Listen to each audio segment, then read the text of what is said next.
Oh, what's up sa inyo mga kabayan? Shoutout sa inyong lahat, no? Di na natin mabalikan mga kabayan yung mga ibang nagpapa-shoutout dito sa ating channel. At anyway mga kabayan, maraming salamat sa mga bagong subscribers natin, sa mga nagla-like at nag-share. Maraming salamat po. Sa mga hindi pa, ayan, inaanyayahan ko kayo na mag-subscribe mga kabayan. Alam niyo napakainit, no?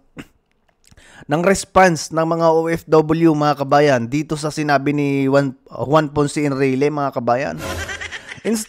Instead na pakalmahin nila mga kabayan yung mga OFW, ay ano pa, ganun pa yung pahayag niya mga kabayan na parang tinatakot pa niya tayo mga kabayan mga OFW patungkol dyan sa pagsuporta natin, no? Para madinig tayo mga kabayan, madinig yung boses nating mga OFW na ibalik na si PRRD dyan sa, no? Sa Pilipinas mga kabayan, diba? At ito pa, isa pa rin to mga kabayan, itong congressman na to na si Lordan Juan mga kabayan. Nagpahayag din to, no? Ang sabi niya diyan, don't bite the hand that feeds you. Ito lang ang masasabi ko sa mga OFW na maglulungsad ng Zero Remittance Week bilang pagsuporta kay dating Pangulong Rodrigo Duterte. Wala kayong utang na loob. Isipin mo mga kabayan, wala daw tayong utang na loob. Wala kayong utang na loob. Wala kayong utang na loob na tulungan namin ang mga pamilya ninyo dito sa Pilipinas sa hospital bills at nabigyan pa ng AX, AKAP at tupad. Ito pa mga kabayan dahil yan sa dahil yan sa inisyatibo. Hina natin magbasa mga kabayan ng Tagalog, pambira. Dahil yan sa inisyatibo ni Speaker Martin Romualdez at President Bongbong Marcos Jr. Kaya matuto naman kayong magpasalamat. Salamat Salamat Mr. Lordan Juan. Salamat sa iyong napakagandang sinabi na yan. Totoong ginagalit mo kaming mga OFW. Totoong ginagalit mo ng maigi ang mga OFW. Sa pahayag mo, kailangan pala mga kabayan magpasalamat at tumanaw ng utang na loob dito sa mga congressman na to, lalong-lalo na kay Martin Romualdez at kay Bungit mga kabayan, dahil sa pamimigay ng AKAP at tupad at AX. 'Di ba mga kabayan? Sa palagay ninyo, yang mga tupad-tupad at AX na yan mga kabayan, talaga ba na 100% na naipamigay sa mga Pilipino? At talaga ba na yung mga, kumbagay masasabi natin mga kabayan na talagang nangangailangan ang inyong nabigyan? Ay misking doon sa inyong rally o doon sa pangangampanya ninyo, ipinagsarahan nga mga kabayan ng gate yung mga supporters ninyo. 'Di ba? Nagrereklamo na yung isang babae. Pinalabas ninyo na sila'y nagrarally kahit naman na dumalo sila doon para sumuporta dyan sa alyansa ninyo na yan. Kita mo mga kabayan utang na loob pa pala natin mga kabayan, itong ipinamimigay nila na AX, AKAP at tupad. Kayo na bang pera yung pinamimigay na yan? Pera nyo ba yan? Ang kakapal ng mukha nitong mga kabayan. Napapaano tayo dito sa mga pinagsasabi nito ni Lordan Juan na to mga kabayan. Ito ang inyong representative. Ito ang inyong representative dyan sa Cagayan de Oro. Utang na loob pa ng mga OFW? Hindi ba kayo nahihiya sa mga pinagsasabi nyo na yan? But anyway mga kabayan, bago tayo uminit ng ulo dito sa congressman na to, no? Tayo nagpapahayag mga kabayan ng ating saloobin dahil kayo na bang pera mga kabayan niya pinamigay na yan? Hindi naman nila pera yan. Pera ng taong bayan yan at karapatan lang ng mga Pilipino na matanggap yan. Maging Duterte ka man o hindi ka maging supporter ng Duterte or supporter ka man ng kabila. 'Di ba? Naku mga kabayan, itong mga tao na to talagang sala din ang timpla ng utak mga kabayan. Tayo kahit papaano naman mga kabayan, kumbaga naiintindihan natin kung paano nila ginagawa yan. Mismong kapatid nga ni Bungit hindi sumang-ayon dyan sa AX, AKAP tupad na yan kasi hindi nga walang tamang implementation mga kabayan. O sige na mga kabayan, dito muna tayo kay Aimee. At may bali-balita tayo mga kabayan na parang yung alyansa na yan mga kabayan ay mabubuwag na.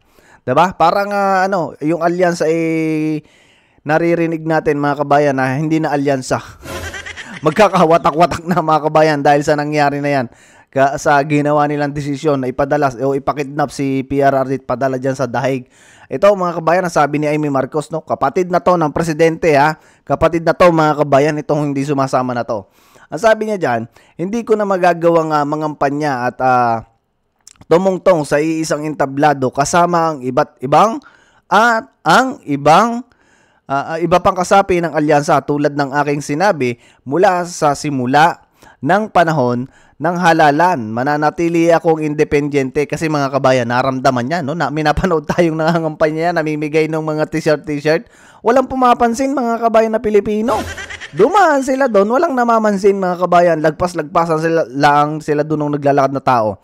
Higit sa anumang political na pakikinabang, dapat manaig ang soberanya ng bansa at ang tunay na katarungan para sa bawat Pilipino. Yan ang sabi ng kapatid ng ating presidenteng magaling mga kabayan. Sus Mariusip na Ginoo. Alam na alam nito mga kabayan na talagang laglag talaga sila, no? Malalaglag talaga silang lahat mga kabayan. Yan ang totoo. Maliban na lang mga kabayan dito sa naririnig-rinig natin na magkakawatak-watak na mga kabayan. Magkakawatak-watak na sila dahil dyan sa mga desisyon sa sablay ni Bungit, no? Dahil paranoid kasi mga kabayan, kaya nakapag-desisyon niya na ipakidnap ang ating dating pangulo mga kabayan. Kaya yan, paranoid sila ngayon sa pinaggagawa nila. Ito mga kabayan, pakinggan natin. Alam niyo, no? Wag na tayong manood mga kabayan dyan sa mga bias media na yan, no? Lalong-lalo dyan sa GMA, sa ABS-CBN, sa Rappler, ano pa ba? Marami mga bias na media mga kabayan dito sa Net25. Dito tayo manood sa SMNI. Meron pang isa, parang yung Billionaires TV. Okay din doon mga kabayan. Play natin muna dito. Kaya ang ginawa ko ng Senador Amy Marcos, dahil dyan, total, malamig ka naman na sa akin, ayoko na rin sa'yo. Yan. Ayaw na. Tumiwalag na po si Senador Amy Marcos. Yun, naghiwalay na ng landas. Sa alyansa para sa bagong Pilipinas na suportado ng administrasyong Marcos. Alam mo, ako isa sa mga masasabi ko nalungkot sa balita na yan, Nelson. Bakit? Alam mo, kasi tayo, ugali natin, ayaw natin nagdalo yung magkakapatid, di ba? Yung biological na kapatid mo, di ba? Sa laman, yung mag-aaway kayo dahil salamat sa politika. Nakakalungkot yung bagay na yan, Nelson. Talagang nakakalungkot yan mga kabayan. Kahit ako, no? Kahit ako siguro mga kabayan, yung kapatid, hindi ko kukonsintihin mga kabayan lalo pat mali na ang desisyon. Lalo't ipapahamak mo yung pamilya, di ba? Bakit mo sasangayunan mga kabayan? Kung ayaw makinig, di bahala ka sa buhay mo. Ganun lang yun mga kabayan. Kung matatandaan natin, Jen, sa tingin ko, nauna nga ang alyansang alisin siya Kasi hindi siya binanggit Oo, matatandaan nyo, nung last na rally, campaign rally, ay 11 na lang ang sinabi na kandidato ng alyansa, di ba? Sa Cavite yan. Oo. Kaya mukhang hindi lang ito pala dyan ang mababawas sa alyansa. Yan mga kabayan ha. Maraming source tong mga kabayan at yan nakita ko na rin noon mga kabayan na talagang pag sila'y sumanib mga kabayan dyan sa alyansa na sinasabing kompleto ni Bungit mga kabayan, talagang itong mga kabayan malalaglag. Maliban na lang kung sila'y si-separate, no? Or si-single, yung mag-solo na lang sila mga kabayan kaysa sumanib dyan kay Bungit. Kasi ang pangit na mga kabayan ang imahe ng administrasyon ngayon, ma-international man o dyan maging lokal mga kabayan. Meron pa bang iba? Pero ang gulo ng sitwasyon ha. Marami pang gustong kumalas. Di ba, sabi ko nga sa iyo noong nakaraan, meron ngayon mga kumakandidato na bahagi ng alyansa na nagkakanya-kanya na, Kuya Benny. Yung impormasyon lang naman natin, mula nung nangyari sa dating Pangulong Duterte yon, wala na silang parang yung buo na sila yung magkakasama at iniiwasan na nila ngayon ang parte ng Mindanao at ilang lugar sa Bisaya.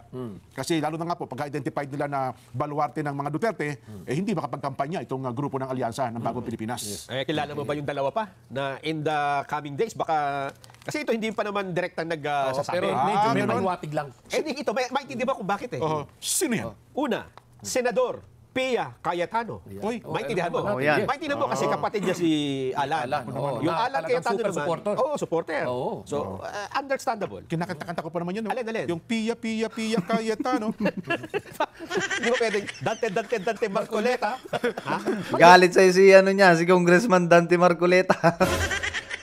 Hindi ba yung tono ngayon Palitan mo. Ay, nako. Sino pa yung isa? Pagkagalit si Kong Dante niya. Bakit kinakanta mo? Hindi, naalala ko lang. Ano kinakanta? May LSS yung lasong syndrome. Ang kinakanta ko kasi, pambansang simang kampante kay Dante. Ayun, dapat. Number 38 sa balota. Ayaw ko na nung piya-piya kayo, Tano. Dante na. Kasi ito naman, yung mga kapamilya niya, una na nagsabi na parang hindi maganda yung ginawa. Kasi ito naman, yung mga kapamilya niya, una na nagsabi na parang hindi maganda yung ginawa. Okay. Ito mga kabayan ha. Una si Amy Marcos na namamangka sa dalawang ilog. Sunod si Cayetano. Ay siyempre mga kabayan, masisira din talaga no ito si Cayetano. Lalo na si ano ba pangalan ito? Yung Cayetanong isa mga kabayan. Di ba nagpahayag-pahayag ni diyan, sumama diyan kay Amy Marcos para dinggin no at maibunyag yung kapalpakan na nangyari sa pag-aresto ni PRRD. Sino kaya to susunod mga kabayan? Nag-umpisa sa tatay. Asawa. Anak. Hoy, parang familiar sa akin to. Kami tatay, nanay, tapos yung anak. Bilyar yan. Baka daw, hindi pa naman official. Hindi pa naman. Ito yung sinasabi lang ng iba. Kumbaga kaya pa kunin sa Cebu de Macho yan. Ito si Congresswoman Camille Villar. Sabi na. Pero ako, knowing Bilyar, kayang sumolo niyan. Kaya. Kayang sumolo niyan. May sariling makinarya na. Yes, saka may resources yan. Pag-uusapan may resources. At saka kung sa tingin ko ay mukhang hindi naman nakakatulong, imbis ay nakakahadlang pa ang alyansa, Malamang magkalasan nga yung iba. Kasi, ako sa tingin ko, baka hindi lang yan. Kasi yung partido ni Camille Villar, tama ba? Nationalista Party? NP. NP yan eh. Tatlo sila dyan eh. Meron pa? May tatlo yan. Hakatakin na yun.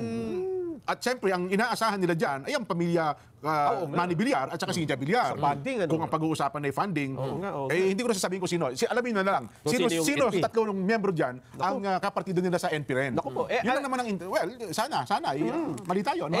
Jen, ipinagmalaki pa naman ng Pangulong Bongbong Marcos eh. Doon sa unang-una nilang campaign sortie ha. Yung sa Ilocos Norte. Sabi niya, tayo lang. Ang partido na nakabuo ng kompleto. 12 tayo. Pwede ba ipaalala? Baka sabihin nila dito. Kompleto naman, 11. 11 na lang kompleto. Kompletong 11. Meron ba tayong video na? Pero gaya lang, mukhang hindi naman inihanda eh. Ganun ba? Pero natatandaan mo yun, di ba? Yung pabulol-bulol pa nga eh, di ba? Nagalamano. Kami na nakakompleto. Tsaka ito talagang pinili natin yan. Subok yung mga yung tao na yan. Yung kabila niya, kalaban natin eh. Parang mga nautusan na pinabili ng suka eh. Doon nagsimula yung napabili ng suka. Yung mga kalaban daw nila. Ganun talaga. Nako. Ang isa sa naaawa ko dyan ngayon, naipit na ipit. Alam mo kung sino? Sino? Senator Francis Tolentino. Oo nga. Di ba? Well, alam mo na, si Santol, kasama sa palatuntunan niya. Wala tayong masamang tinapay. Ngayon, ang statement niya, ang pinakahuling statement, nakita kong pinost niya ay mali ang ginawa ng pagkaka-aresto kay dating Pangulong Rodrigo Duterte. Yun ang inilabas ng statement ngayon. But of course, huli man, no? At nandun na kasi ang dating Pangulong Rodrigo Duterte, still hindi pa rin uhuli kung kikilos yung mga tao at sasabihin ng totoo. No? Especially ito pong ating mga mabatas na tindigan kung ano man yung tama. No, kasi bihira na ata sa ating lipunan ngayon yung tumatayo sa prinsipyo. Tama mga kabayan, no? Ayan, kita ninyo, ilan yung mga senador, yung takbong senador sa alyansa na yan, na talagang posible, mga kabayan, na yan mga yan ay umalis dyan sa tinatawag ni bungit na alyansa, mga kabayan. Kasi talagang maapektuhan, mga kabayan, ang karir nila bilang politiko. For sure yan, mga kabayan. Kahit na sabihin ninyo na napakarami ng umattend, kita nyo, napapanood nyo sa mga Facebook, sa TikTok, dito sa YouTube na yung mga yun ay umaattend lang dahil may ayuda. Diba? Kung walang ayuda mga kabayan, ay tingin ko malabong magsi-attend yun. Nako mga kabayan, sa nangyayari ngayon ay uuto-uto na lang ang bubuto pa mga kabayan dyan sa alyansa na yun ni Bungit. Diba? At bakit ito lang no? Bakit kaya ito mga senador no?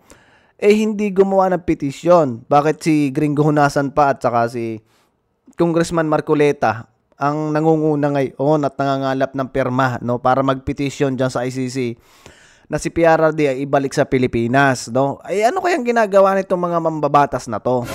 Alam naman natin mga kabayan, tayong ang normal na Pilipino, naiintindihan natin na mali mga kabayan yung ginawa ng administrasyon. Bakit itong mga senador mga kabayan ay hindi gumawa rin ng petisyon at sabihin na ipauwiin na dito si PRRD? 'Di ba? Magpetisyon din sila diyan sa ICC. Total naman kitang-kita naman na talagang mayroong paglabag na nangyari. No, hindi nasunod ang konstitusyon natin, mga kabayan. Unang-una, Pilipino si PRRD, doon yung dadalhin sa dahig na kung saan ay foreigner maghahatol. Ay 'di ba? Mas maganda siguro na gawin itong mga senador na to, maggawa sila ng petisyon, mga kabayan, magperma sila diyan sa yung mga senador na yan, ipadala sa ICC. Nasagan mga kabayan baka sakali na tayo ay dinggi ng ICC mga kabayan kaysa humantong pa tayo dito sa Zero remittance mga kabayan. Kasi napakalaki talaga, no? Napakalaki mga kabayan na magiging epekto nito. Lalo pat ganyan yung mga sinasabi nitong congressman yung mga congressman, yung mga kalyado ni Bungit na kailangan pa nating tumanaw ng utang na loob doon sa mga akap-akap na yan mga kabayan. Ikita mo yan, di ba? Mas maganda, para hindi na tayo mantong doon, magpetisyon kayo katulad nung ginawa ni Gringo Hunasan at saka ni Congressman Marcoleta na sa ganun, malisin mga kabayan yung init ng mga OFW dito sa administrasyon. Kasi nakikita namin mga kabayan na sobran na talaga. Wala naman tayong napapala mga kabayan dyan sa administrasyon ngayon para sa mga OFW na programa. At isa pa nga pala mga kabayan sa mga kapwa ko OFW, no? Yung pumirma na congressman na representante ng OFW party list mga kabayan. Wag na nating iboto yan. Ano ba ang nagawa sa atin yan mga kabayan?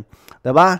Ano ba nagawa sa atin yan? Tulungan ba tayo niyan? Karamihan sa mga OFW, mga kabayan, for sure, hindi nakatanggap ng tulong dyan sa, sa OFW party list. But anyway, mga kabayan, hanggang dito na muna yung video natin. Maraming salamat sa inyong mga pagla-like, pag-share, at sa mga pag-subscribe dito sa ating channel. Maraming salamat mga kabayan. See you sa susunod na video. Ingat kayo palagi at huwag nyo kakalimutan ang line-up mga kabayan, ang 10 pambato ng ating PDP laban. No? Kasi yung mga ngayon kabayan medyo hirap sa pangangampanya. Unang-una sa resources, pangalawa mga kabayan, wala yung kanilang head, no? Na si PRRD, si Robin Padilla mga kabayan, nandun din, no? So kanya-kanyang live sila mga kabayan para kumbaga maging kilala sila, no? Ng mga botante na Pilipino. So tulungan natin sila mga kabayan na makilala ng mga sambayan ng Pilipino kung ano ba ang kanilang mga plataforma. So see you muna mga kabayan sa susunod na video. Ingat kayo palagi at adios mga kabayan.